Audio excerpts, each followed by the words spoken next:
আসসালামু আলাইকুম। Doctor Nasiruddin Kajal, associate professor urology, Dhaka medical college. এখন আমি কথা বলবো অন্ডকোষের ক্যান্সার সম্পর্কে। এটা নাম শুনে বোঝা যাচ্ছে ক্যান্সার যেটা পুরুষ মানুষের অন্ডকোষে হয়। একদিকেই সাধারণত হয়, অল্প কিছু ক্ষেত্রে দুই সাইড হতে পারে। এটা হলে সাধারণত কোন বয়সে হয়? যেকোনো বয়সে হতে পারে, ছোট বয়সে। তবে সাধারণত 15 থেকে 35 বা 40 বছর বয়সে বেশি হয়। কেন হয়? কারণ জানা যায় না। কিছু রিস্ক ফ্যাক্টরস মনে করা হয়। যাদের টেস্টিসে আঘাত পেয়ে থাকেন, কারো যদি আনডিসেন্ডেন্ট টেস্টিস থাকে, অর্থাৎ জন্মগতভাবে যার অন্ডকোষের থলিতে এ পর্যন্ত নেমে আসে নাই, অর্থাৎ এটা তার পেটের মধ্যে বা পেটের নিচের অংশে থাকে, তাহলে এটা হওয়ার সম্ভাবনা আছে। কিছু ইনফেকশন, যেমন লেপ্রোসেমিয়া একটা ইনফেকশন আছে, এটার কারণেই হতে পারে। আর যেটার কারণে হয়, কিছু রিস্ক ফ্যাক্টরস, কারো যদি ফ্যামিলি হিস্ট্রি থাকে, এবং বয়স একটা রিস্ক ফ্যাক্টরস। এই বয়সে সাধারণত বেশি হয়, যেটা বললাম 15 থেকে 30 বা 35 বছর বয়সে। এটা হলে উপসর্গ কি হবে?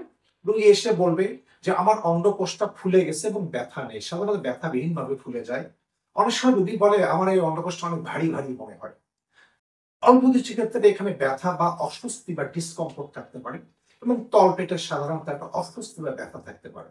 অনেক সময় রোগীরা তলপেটে একটা চাকা বা গোটা নিয়ে আসতে পারে, এবং ঘাড়ের দিকে, নেকের দিকে একটা চাকা বা গোটা নিয়ে আসতে পারে।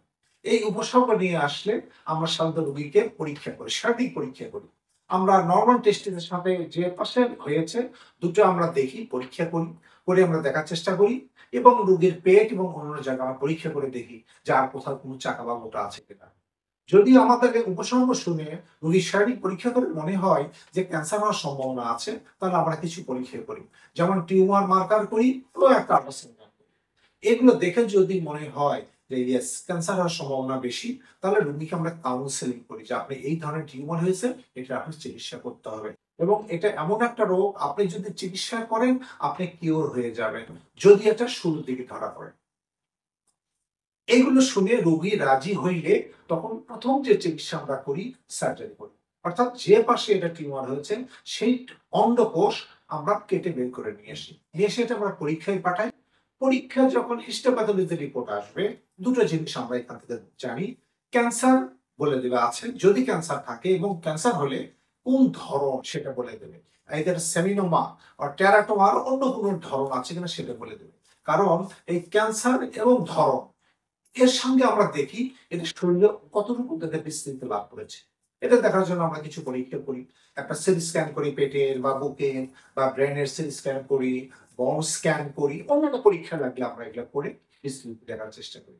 সো এই বিস্তৃতি এবং কোন ধরন, তার উপর নির্ভর করে আরো অতিরিক্ত চিকিৎসা লাগে এই অন্ডকোষের ক্যান্সারের ক্ষেত্রে। সেই চিকিৎসা কি? এটা হতে পারে একটা রেডিওথেরাপি, হতে পারে কেমোথেরাপি, অথবা দুটাই লাগতে পারে, অথবা পেটে যদি কোনো গোটা বা চাকা থাকে তার জন্য হয়তো আরেকটা অপারেশন করে এগুলো বের করা লাগতে পারে। এখানে যেটা বলা উচিত, জানা উচিত, সেটা হচ্ছে যে এর রোগের চিকিৎসা শুরুই কিন্তু সার্জারি দিয়ে।